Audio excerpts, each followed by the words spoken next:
Financial Channel. That's theblackfinancialchannel.com. Today, we're going to talk about the rise in online gambling and how this is ruining a lot of young men. There's a big increase in the amount of gambling addiction that has come from a lot of these online gambling sites, the legalization of gambling, the result of the pandemic. I'm going to explain to you what's going on and just give you some warning signs about how this kind of stuff can really ruin you financially. So get comfortable, buckle up the seatbelt. We're going to get started on the Black Financial Channel right now.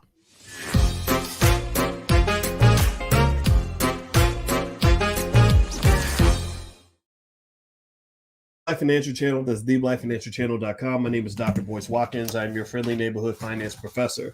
On the Black Financial Channel, we talk about Black wealth and Black economics every single day, sometimes as much as 10 times a day. Our goal is to make you smarter, stronger, and more economically capable. I want to see you rich. I want to see you win. I want to see you prosper. And I also want to see your children prosper because that is the B1 philosophy. So if you agree with that philosophy, put a B1 in the chat. That is our calling card, B1, Black First. That means we put our community at the top of our priority list. All right, guys. So shout out the city that you're from as you come in. I want to say hi to Yashika. I see you in there every day, girl. So I appreciate you, Yashika. God bless you for all your support. And also anybody that also wants to support the podcast, you can support by sharing this video, hitting the like and subscribe button, hit the notification bell so you'll be notified when we go live. Black intelligence is not popular in the media, so we're kind of fighting an uphill battle, but we could really use your help. And I believe that with your help, we can actually change the culture. And so today I want to talk a little bit about something I just read about the rise in gambling addiction that has occurred since the pandemic.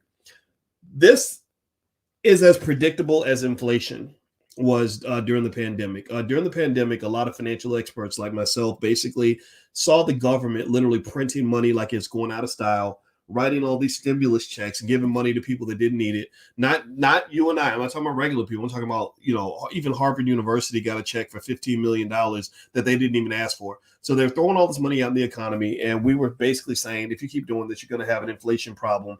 And surprise, surprise, a year later, we have an inflation problem.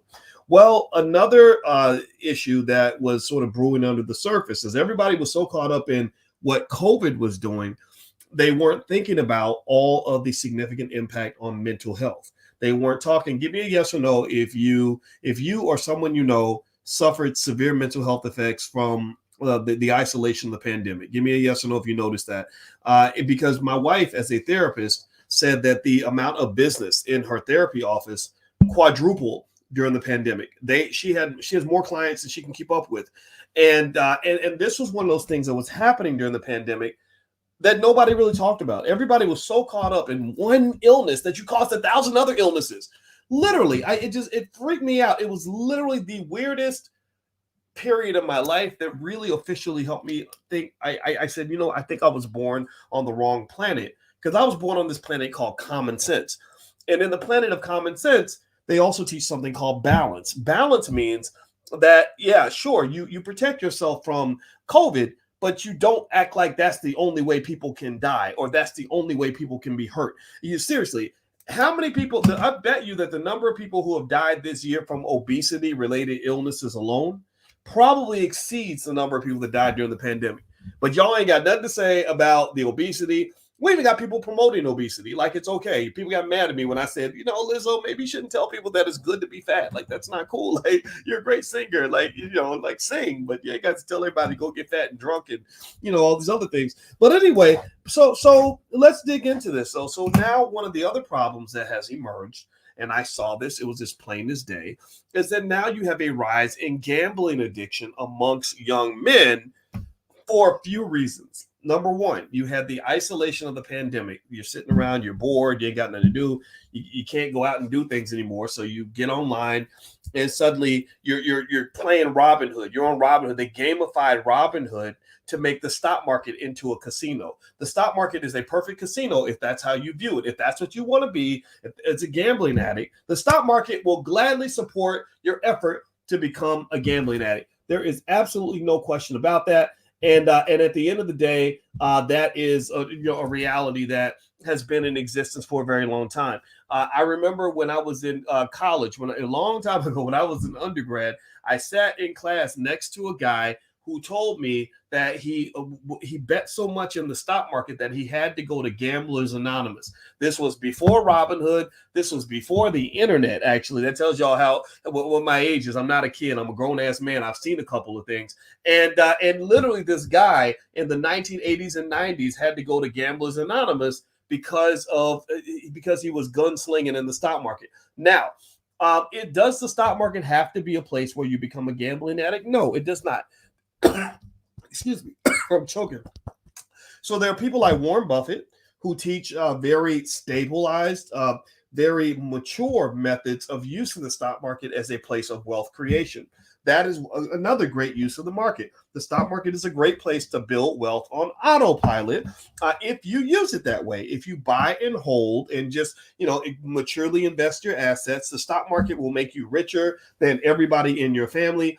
This has been the continuous gospel of this platform. Most of our people don't listen. We listen because we're listening to rappers who are half of whom are broke, the other half going to jail, the other half got drug addictions, but y'all still listening to them and not listening to the smart people in your community. That's part of the reason why you have the same problems over and over and over again. So here is something I'm going to lay out, but it's only for people who have common sense. If you're in this category, pull out Dr. Boyce, the finance professor, and Uncle Boyce, the OG, and I'm also going to pull out Mr. Boyce Watkins, the husband of a therapist. Give me a yes in the chat if this information can benefit you, if you want to hear this. Give me a yes. I'm looking for the people that have common sense. I'm not looking for the people that are going to get easily offended. I'm not looking for the people that want to continue the dumb shit. I'm not looking for people that don't want to advance. So give me a yes in the chat if this is information that you actually want to apply in a productive way. All right. So here's the deal. And this is another thing I forgot to mention this. My wife also happens to be an expert on addiction. She teaches college classes about addiction. So this is not just a guy arm waving on the internet. This is real science here. So a couple thoughts come to mind. Number one, the pandemic naturally led to gambling addiction for two reasons. One, you had a lot of isolated people who are very depressed. Depressed people tend to do things that give them these jolts of endorphins in their brains that make them feel better, right? Just like sex can become something you become addicted to. Alcohol is easy to become addicted to. Crack cocaine, you can become addicted to that. And also gambling. The four vices. Now pay attention, ladies. If you're thinking about marrying a man, you need to look out for the four vices. And also men, you need to look out for the four vices within yourself. The four things that I pay close attention, the way I became a quote unquote successful black man, if that's what I am, I don't know what I am, is I watched black men around me who failed. I looked at great people, great men, and I watched them crumble. And I said, what was the reason that they crumbled? It typically came down to four areas. The four things that will take a man down are an overcommitment or an addiction to sex, drugs, alcohol, or gambling. Those are the four things I've seen destroy men. Bill Clinton went down because he had to go get some what in the Oval Office, right? He could have waited till after work, but instead he needed it right there on the job. Drugs. I've seen many men go down on drugs, either selling drugs or using drugs. That's why I am very anti-drug. I think that black people we should have a clear standard to say we are very much anti-drugs. You bring drugs in our community, we're going to do what the Chinese used to do. We're going to chop your damn head off, because I really believe drugs have ruined so many of our families. Give me a yes in the chat if you've had relatives get hooked on drugs, or if you've seen somebody get killed in your family over drugs, or you've seen somebody go to prison over drugs. Give me a yes. So drugs are terrible. Drugs were deliberately laid into our community to destroy us. And for some reason, we look up to artists who will openly promote, who are paid by white and Jewish owned companies to openly promote drug addiction to your community. If that ain't in a conspiracy, I don't know what is.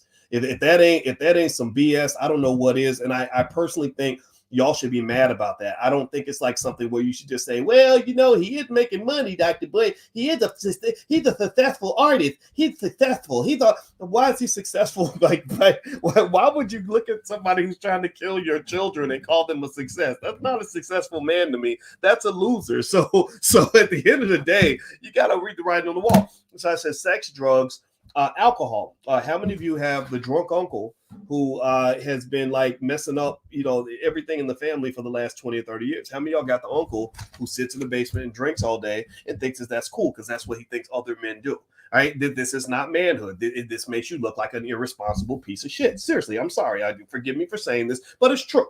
I've just seen it. I've seen that guy who drinks so much that he forgets to pick his kids up from school, so his kids don't respect him. He passes out in the front yard, so the kids are stepping over daddy, like daddy drunk again, right? That's not cool. There's nothing cool about all of that. And this is important because remember, this is not just an economic battle. Before you win the economic war, you must win the culture war. Before you win the economic war, you must win the culture war. And you ain't got to win the culture war in the whole black community. We ain't going to win that one. White folks got too much money. They're spending too much money mass promoting ridiculous behavior in your community. You're not going to win that big culture war. I'm not trying to win that one. What I'm saying is you got to win the culture war in your own family and in your own space. So when you talk about alcohol, there's a reason that alcohol was named the most dangerous drug in the world. It's because of all kinds of crazy things that happen when people get drunk. Megan Thee Stallion gets shot in the foot by her drunk ass boyfriend who never was taught by his daddy that you don't run around with a gun on your hip while you've been hitting the liquor bottle. You don't mix the Henny and the Glock at the same time, or you'll be doing 25 years in prison and your girlfriend might get shot in her foot. That's just not cool, not smart. But we don't talk about that enough because we're trying too hard to fit in. I don't want to fit into any of that. I don't want to fit into a failing culture. I'm evacuating the building. I'm walking away from anything that you think is black, that is negative, toxic, or harmful. I don't want no parts of that. Just call me a white boy. Tell me that I'm a Klansman. Tell me I'm acting white. I don't know what you want to call me, but I don't care. I'm walking away from all of that because I don't want to see my children traumatized. I don't want to see the people I love have a worse life because I was in it. I want their lives to be better because I was in it. So no, you're not going to hear about Dr. Boyce with the Henny in one hand and the Glock in the other that shot Dr. Alicia in the foot because he out here just tripping because he think he the man because he got a couple rap albums and 50 gold chains around his neck. Well, let's just see how that all plays out for you when you up in the penitentiary, bro, because this is not cool. I feel sorry for you because your father should have told you these things. And so anyway, let's move on. And I you know what, I'm gonna tell you the truth. If I seem a little triggered by it, I really am. It's because my whole life I spent time fighting against men. I remember one time I was sitting with a guy, and I think he might have been a dope dealer. He kind of had that old fake bravado about him or whatever. We don't know what he did. I know he had a lot of money, and nobody knew exactly how he got all this money. And I remember he offered me a drink. And I was in Guyana. And now this was not an African-American man, so we can't put this on African-American men. He was from Guyana. And he offered me a drink. And I said, nah, man, I don't drink. I'll take some water. And he said, well, in Guyana, we'll make fun of you if you don't drink and you're a man and you don't drink. And I said, well, I make fun of you because you look ridiculous when you get sloppy drunk. Like, I don't want to be out here breath stinking, acting a fool, embarrassing myself and my family. So no, pass me the water. And Shaquille O'Neal, to his credit, did that. He went on Drink Champs, which I don't like that show because I don't like the idea that you want to show like you're proud of how quickly you are destroying your liver. Like you're proud of how quickly you're pushing yourself to an early death. Why the hell do you want to be a champion at something so terrible and toxic? Why not just say, I get a little drink every now and then, or I might drink a little beer or a little wine or a little vodka or whatever every now and then. Why must you become a drink champ? Why do we think that is tied into masculinity? That is crazy to me because you have no idea how many men get killed or end up in prison because of things they did while they were drunk. You also don't know about all the trauma that occurs in families because daddy done got drunk and came home and decided to punch everybody in the face. So that ain't cool, man. So I remember standing up to this guy and I was like, dude, you're not going to make fun of me because I don't drink. Like, to hell with you. Get out of my face. Like, with that old fake masculinity, wearing your chains and got your chest stuck out. Oh, I know I'm a man. And then I know that I'm a man because I ain't got to go around proving to nobody that I'm a man. I know I'm a man because I just am. So anyway, let me keep going. Let me get to y'all done got me triggered, man. Do me a favor, hit the thumbs up button, thumbs up, share, subscribe. This platform's actually on Spotify and also on Apple. If you want to listen to this podcast, just look up the Dr. Boyce Breakdown. You can find it there. Also, just a reminder, I have a book out called The 10 Commandments of Black Economic Power. You can get a copy on Amazon. Feel free to go to Amazon, or you can go to drboycebooks.com. It's totally up to you if you want to take a look at any of the books that I have. I want to make sure you guys know about that. All right, so the last of the 4 vices. So I mentioned the 4 things that can bring a man down, and this is important for any man that wants to be successful, so we mentioned sex. So sex is cool, But sex with too many women in too many places will get you in trouble. It'll get you a lot of diseases, a lot of baby mama drama, a lot of terrible distractions, and you might luck out and actually get a false accusation, some sort of Me Too situation where you get accused of something that you did not do. So drugs, bad, because drugs take you out of your right mind. A man cannot be intelligent or strategic when he's high on drugs. He also is not an asset to his family. He becomes a liability because you can't love the people next to you because you're too much in love with the cocaine. The alcohol, equally bad. We talked about alcohol a second ago, so I'm not going to reiterate that. The fourth one, and this is the topic of this conversation, is gambling. Gambling. I remember my father, who is a person who actually overcame a drug addiction. He actually was addicted to heroin when he came back from Vietnam. And I remember him telling me that a gambling addiction is the worst addiction that a man can actually have. He said that, and here's my experience that corroborates my father's point. And I'm speaking on this also as a financial guy. The problem with gambling addictions is that it opens that door for you to put yourself in such a depressing financial hole that literally you could work your job for the next 800 years and never get out of that hole. There's a reason why you hear so many suicides that occur when someone has a gambling addiction, or if you watch shows like not Triggered, what was that show? Snapped. Shows like Snapped or American Greed. Every now and then you'll see an episode about a man who was who murdered his wife, right? But he was on TV crying because his wife disappeared or whatever. But he might have murdered his whole family, collected the insurance money, and they find out that what drove him to do these things was partly a gambling addiction that put him so far in debt that the only way he was able to deal with it or to confront it is to get a big check from the insurance company. Now, I'm not saying that the gambling addiction is going to make you kill anybody. I'm saying that it's a horrible place to be. And the thing is, once it sucks you in, it's kind of hard to get out of it. And if you talk about really destroying your generational wealth, it's a big destroyer. The only person I've ever seen have a gambling addiction that didn't end up in a crazy situation was Michael Jordan, maybe because he has so much money. But then again, when his father died, a lot of people wondered if there was a connection. I'm not going to make that assumption at all. I know people that know Michael Jordan, so I'm going to totally walk away from that one. But at the same time, most of the time, gambling addictions put people in a financial grave. Antoine Walker, who hung out with Jordan, used to gamble like crazy. Antoine Walker made $100 million in the NBA. He ended up broke. So what is happening now is that since the pandemic, there's a study. There's the article that I read was in the Wall Street Journal, and they said that there has been a massive rise in gambling addictions amongst young people. And they say gambling and gambling problems are surfacing amongst young men in particular. Increasingly teenage boys, say counselors, therapists, and addiction experts. They cite the rise in time spent online during the pandemic, the legalization of sports betting in a growing number of states, and the increasing presence of gambling-like elements in video games. So here's the thing. They understand the science of it all. They understand a lot of video games and even the Robinhood apps and things like that. They actually study what the casinos do to trigger certain reactions inside your brain. They randomize it in a certain way so that it kicks into the gambling instinct. And even social media, if you do the research, social media is designed to be addictive.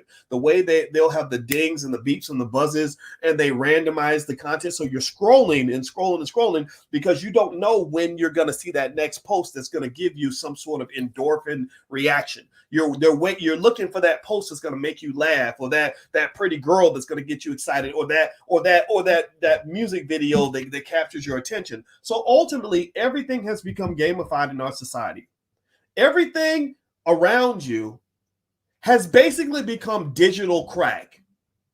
It has become digital crack. So some of the smartest things that people are doing now are things like social media detoxes.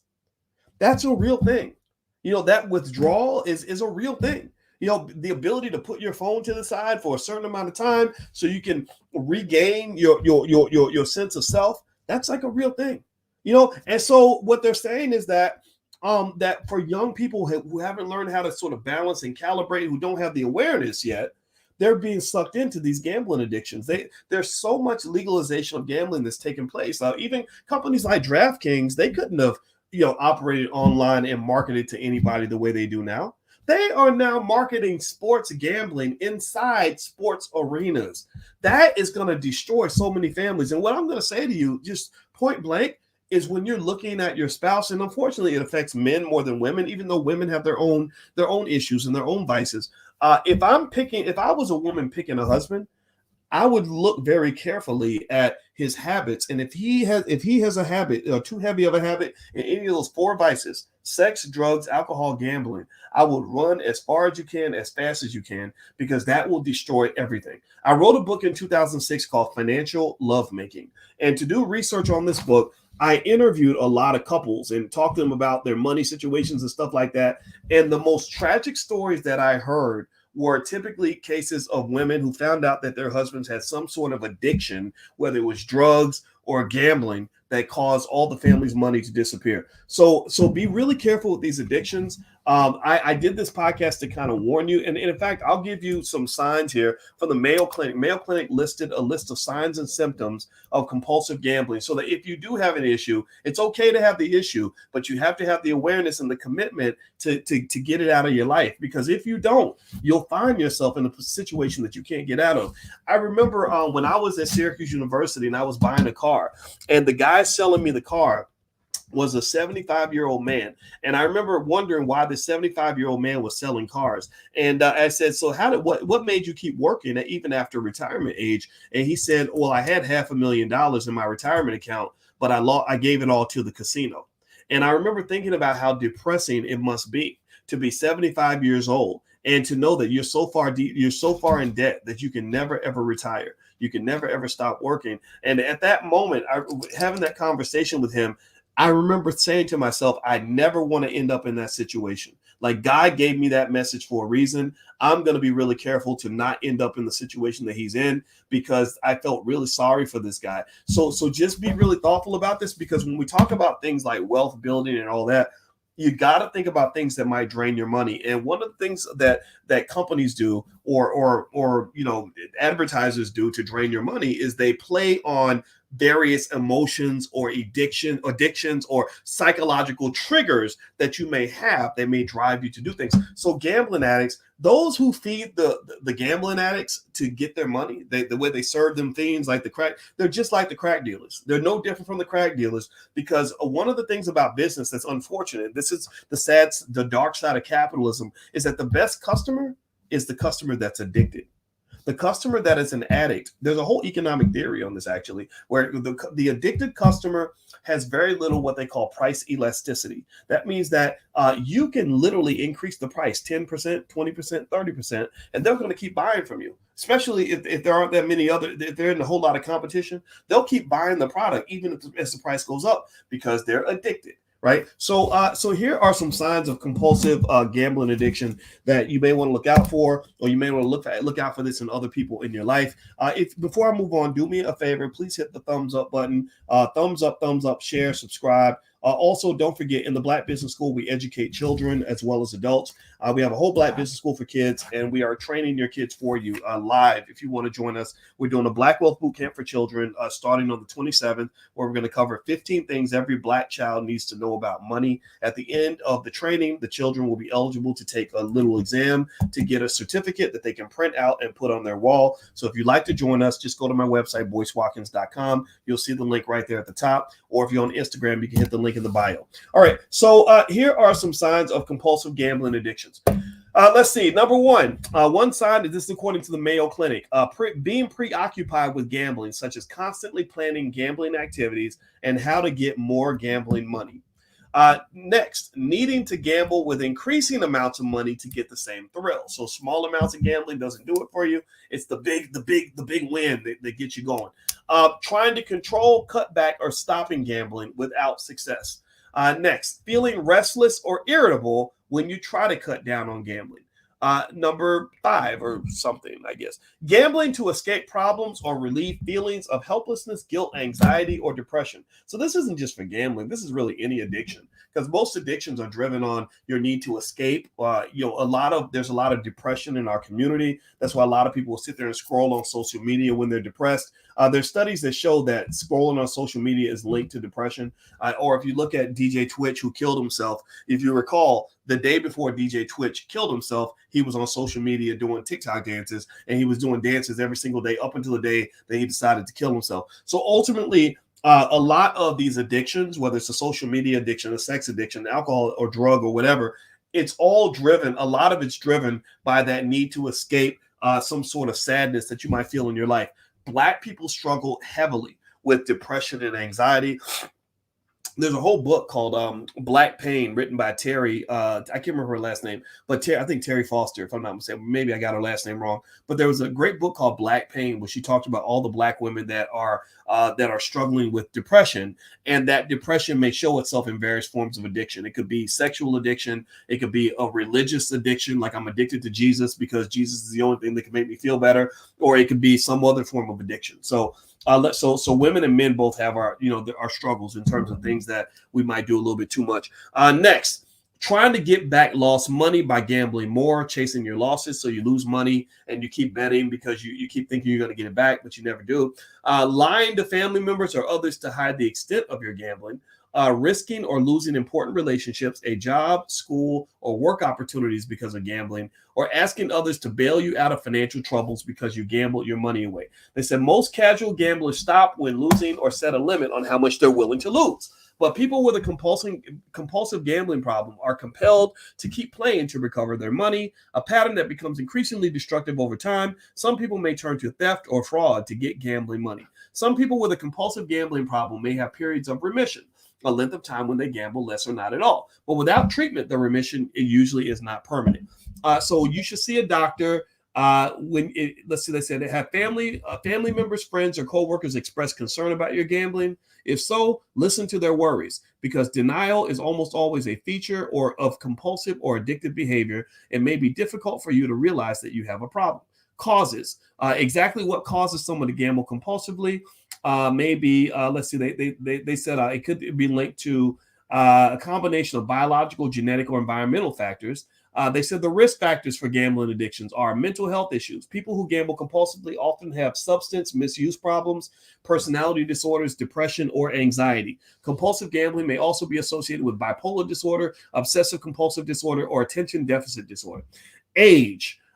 So actually, when they talk about ADHD, it makes me think about all the Black boys that they put on those drugs when they were young. And I feel like it opens that door for other drugs when they get older. Age. Compulsive gambling is more common in younger and middle-aged people. Gambling during childhood or the teenage years increases the risk of developing compulsive gambling, but compulsive gambling in the older population can be a problem also. Sex. Compulsive gambling is more common among men than women. Women who gamble typically start later in life and may become addicted more quickly. But gambling patterns among men and women have become increasingly similar. Family or friend influence. If your family members or friends have a gambling problem, chances are greater that you will too. I remember I had a buddy whose father used to always go to the horse track, and they were always at the track. And my friend would go to the track with his dad all the time, and they would gamble. And then one day my friend got killed, and there were people who came to me and said that they think that my friend might have been making money the hard way, if you know what I mean, making money in a legal way. And I said, no, he would never do that. Why would my friend ever do something like that? And then I thought about that gambling addiction. I thought about that compulsive gambling that I saw from his father, the way it affected him. And it made me then think like maybe there was the possibility that maybe he made some bad choices in order to get the money he needed to gamble. I don't know if that's true or not. It could be all speculation, but it did make me think and reflect honestly. So a lot of times, the way you end up in various forms of economic slavery or doing things that are out of character or doing things that are going to get you in a bad situation typically come from, having some sort of financial vulnerability, right? Some sort of financial vulnerability. It may be a vulnerability in your soul. Maybe because your self-esteem is low, you feel like you got to buy Gucci or buy Louis or buy Henny or whatever, or some luxury brand in order to feel better about yourself. Or maybe your financial vulnerability is that your parents never left you any wealth. They never taught you anything about economics. They did not invest for you. So you're out here in the world and you have no money. So if you don't have money, then next thing you know, you're sleeping with some fat, ugly man in order to get your rent paid. And it's making you feel worse about yourself. But you're doing what you got to do. right? But you're not really kind of doing what you got to do, but you're doing what you feel like you want to do, or that you kind of sort of need to do because you put yourself in, or somebody put you into a bad situation or to a corner. So there's some other vulnerabilities. So here they're saying that some of the vulnerabilities to compulsive gambling may be, some things like mental health issues, or influence from your friends or family, or maybe, let's see, they're talking about personality characteristics.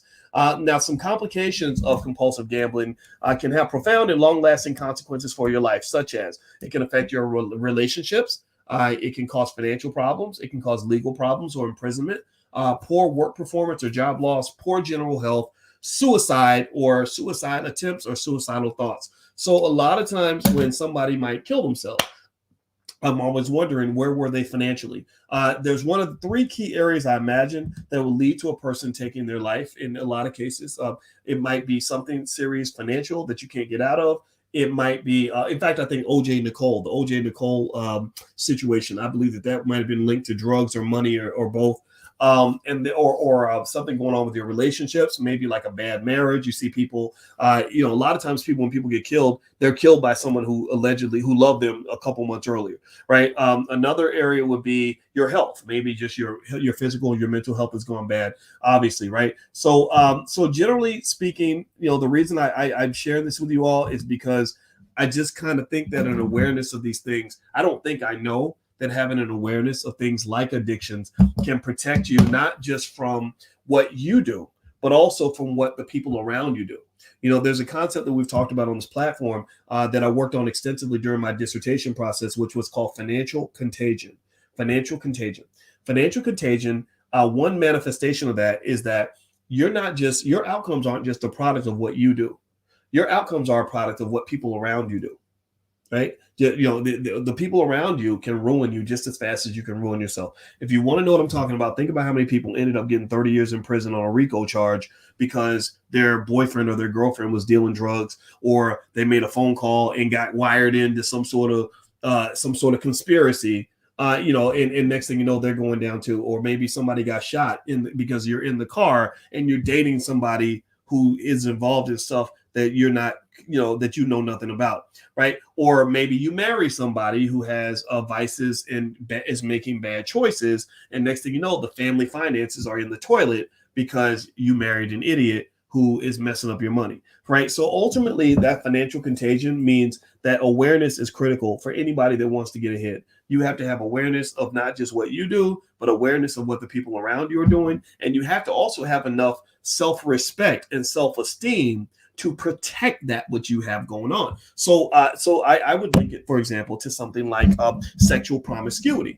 If you are just laying down with anything with a big butt and a smile, or you're laying down with any man who can charm you with a couple of fancy words or some alligator shoes or whatever the hell, because he got a little swag. Next thing you know, you're letting his infected penis go inside your body, and his spirit and his physics are being injected inside of you. And then next thing you know, you're carrying around all the baggage he's created in his life. Well, that to me is a self-esteem issue to some extent, because if you really value yourself, you're not going to expose yourself to things that can ruin you in that way, or that can taint you in such a way that after you walk away from that situation, nobody else is going to want to be around you, because now you're infected in more ways than one. I'm not making fun of anybody. I'm not dogging anybody for their choices, because I think these can apply to both men and to women. But when I learned how to value who I was, and value my dreams, or value my finances, and value my health physically and mentally, I started learning how to say no to people. I started learning how to say, no, I don't want no parts of that.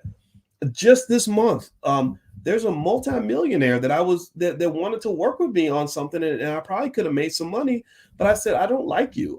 You're not good for you stress me out. You get on my nerves. You do terrible business. I don't want to be around that. I don't want those kinds of problems, and so generally I would encourage you in those three major areas of your life that you're trying to be successful in, that they're all connected: your health, your wealth, and your relationships. Keep that contagion concept in mind, because it's very hard to be successful when you're surrounded by a lot of people who are determined to be unsuccessful. It's very hard for you to be financially well off when you're surrounding yourself with people who are economically destructive.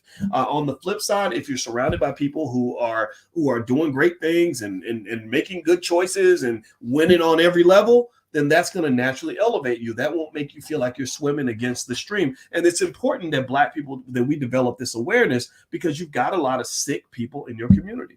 You have a lot of sick people who are committed and addicted to very toxic, destructive habits because they haven't had the time to really think through and realize, wait a minute, if I keep doing this, this is going to kill me. And think about this. Think about how many ways society works to kill Black people. Like, even the food that is being served on your street is full of all kinds of toxic shit that's going to give you cancer by the time you're 65 years old. Really? Like, so how do you walk away from it? It's hard. It takes a lot of awareness to do that. You know, and that's just the food. I'm not even talking about the violence and the music and the financial irresponsibility and the promotion of ignorance and the way people make fun of you. And I think you're acting white because you actually want to make sure your kids know how to read and have a wealth plan for them and things like that. It's terrible. It is absolutely terrible. So right now, what I'm saying to you, and I'm going to end this conversation here, is I am not preaching to people who don't want to hear it. I have no interest in trying to convince people to change their mindset. I can't do that. I'm not persuasive enough. I ain't charming enough. I ain't good looking enough. I am here to preach to the damn choir. That's it. I'm here to talk to people who already kind of understand or want to understand more or have some respect for the authority I might present as a professor and as a father and as an OG, as a 51-year-old Black man who gives a shit. Like, I'm talking to those people and saying, okay, here's what we need to look out for. Here's how our team can win. Here's what you can do to avoid the people out there that don't want the best for you. That's all I know how to do. I can't build bridges. I'm not very diplomatic. I lose friends every day. I tried to work on it. I tried to learn how to become a better person or whatever, but it's hard. Sometimes I just end up being the asshole who said that Lizzo shouldn't go around promoting obesity and embarrassing Black women in that way. So yes, I will be public enemy number one. I'm totally okay with that. In fact, I came to terms with that nonsense back 25 years ago when I realized that 70% of the Black men that were around me were guys I could not hang out with because you think that drinking and hoeing and smoking all day is somehow the pathway to being cool. I don't want to be cool. I want to win. I don't want to be sitting around being a victim because I done got shot by the cops. No, I'm the guy who tries to prepare in advance to avoid situations where I might get shot by the cops. And that literally made me an outcast, and I became very comfortable in that space. White people didn't like me because they feel like I'm too radical and Black, and they think Black love means you hate white people, and that's fine. So they abandoned me. And then a lot of Black people abandoned me. But it's okay because I'm winning and I can get up and smile every day. And I love my wife and I love my kids, and I'm genuinely happy with my life. So in my mind, that's a touchdown. That's a touchdown. Happiness is the win. Happiness is the goal. So find your bliss, find your happiness. Don't let anybody block you from that, and take the strategic steps necessary to put yourself in a position where you can find that bliss. You ain't going to find it in a textbook. You ain't going to find it in a public school. You ain't going to find it on the corporate plantation. You ain't going to find it on TV. You're only going to find it when you truly search your soul, figure out who the hell you're supposed to be, and then gain the courage to be that person. That's my 2 cents for today. I'm done talking. Thank y'all for listening. I appreciate you very, very much. If you could, please hit the thumbs up button. Thumbs up, share, subscribe.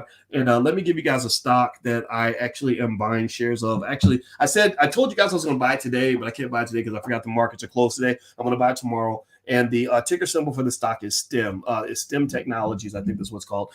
So STEM. I did my research. I like this company. I'm going to own it, and I'm going to own it for years. So long term, this looks like a stock that I think is going to do well. If you'd like to learn more about stock investing and all this other stuff, feel free to go to my website, boycewatkins.com. There's free stuff there. There's low cost stuff. Also, you can sign your kids up if you want them to join our Black Wealth Bootcamp for children.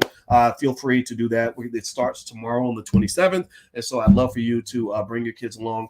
We believe in educating our own. We believe we can do this. We do not need the public school system. We're not looking to anybody to do anything for us because we have the experts in our own community, and that's what the Black Business School is all about. So God bless you guys. Have a wonderful day. Thank you all for listening. And if you could hit the thumbs up button on your way out, I'd appreciate it. Talk to you guys later. Peace.